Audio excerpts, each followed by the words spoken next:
సీతారాం రెడ్డి గారు నమస్కారం సార్. నమస్తే అండి. అవునా. ముఖ్యంగా ఇక్కడ నమస్తే చూసుకున్నట్టయితే బీఆర్ఎస్ గ్రాఫ్ చాలా పడిపోయినట్టు సి ఓటర్ సర్వే చెప్తున్నటువంటి పరిస్థితి. 2018లో 88 వస్తుందని చెప్పినటువంటి సర్వే ఇప్పుడు ఈరోజు 39కి పరిమితం అవుతుందని చెప్తున్నటువంటి సర్వే. ఈ సర్వే ఆధారంగా మీరు ఏం చూస్తారు, ఎలా అసలు ఎందుకు గ్రాఫ్ పడిపోయింది అనుకుంటున్నారు? సార్, గ్రాఫ్ ఏం పడలేదు. ఈ రోజు భారతదేశమే కాదు, యావత్ ప్రపంచమంతా కూడా. హలో సార్, కంటిన్యూ వినబడుతుంది. ఇప్పుడు యావత్ ప్రపంచంలోనే ఇటువంటి స్కీములు, సంక్షేమ పథకాలు ఒక పక్క, అభివృద్ధి పథకాలు ఒక పక్క నడుపుతున్నటువంటి నాయకుడు కేసీఆర్ గారు. మీకంతా తెలుసు. ఇప్పుడు మేడం గారు చెప్పారు, ఎవరిని ప్రజా దర్బార్లో కలవడం లేదు ముఖ్యమంత్రి గారు, ఏదో చెప్తున్నారు. ఈ రోజు ప్రతి వ్యక్తికి ఇల్లుకి సంక్షేమ పథకం రానటువంటి వ్యక్తి ఈ తెలంగాణ రాష్ట్రంలోనే లేరు. ఈరోజు పంజాబ్ తీసుకోండి, హర్యానా తీసుకోండి, అభివృద్ధి చెందిన రాష్ట్రాలు కూడా ఈరోజు తెలంగాణ పరిపాలనని చాలా బేసిక్ గా ఉంది.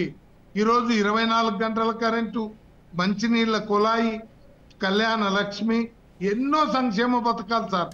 ఇన్ని సంక్షేమ పథకాలు తెచ్చి ఒక బీద బడుగు బలహీన వర్గాలకి దళిత బంధు, బీసీ బంధు, మైనార్టీ బంధు అనేక సంక్షేమ పథకాలు నడిపిస్తూ ఈ యొక్క తెలంగాణ రాష్ట్రాన్ని మరి యావత్తు ప్రపంచము, యావత్తు భారతదేశం వల్ల అన్ని పార్టీలు ఈ రోజు చూడండి మీరు, సెంట్రల్ గవర్నమెంట్ కూడా ఇక్కడున్న రైతు బంధు పథకాన్ని తీసుకొచ్చారు.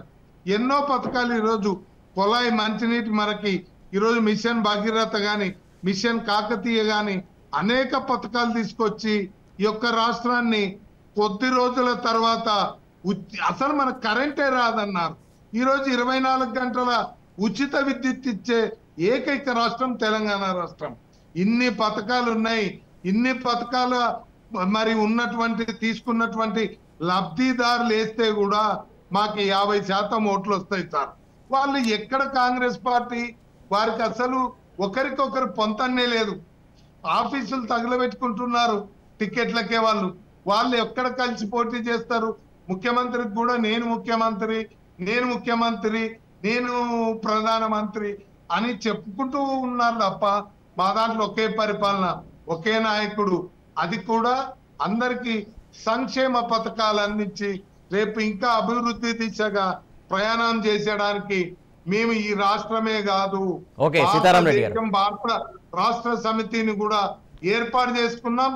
సత్యంగా రేపు ఖచ్చితంగా మేము పార్లమెంట్ ఎన్నికల్లో పోటీ చేస్తుంది మా పార్టీ. ఖచ్చితంగా మీరు చూశారు, ఈరోజు మహారాష్ట్ర గాని, పక్కనున్న ఆంధ్ర గాని, సీతారాం రెడ్డి గారు ఒక్క నిమిషం వస్తాం మీ దగ్గరికి. ఒక్క నిమిషం అండి సీతారాం రెడ్డి గారు, ఒక్క నిమిషం.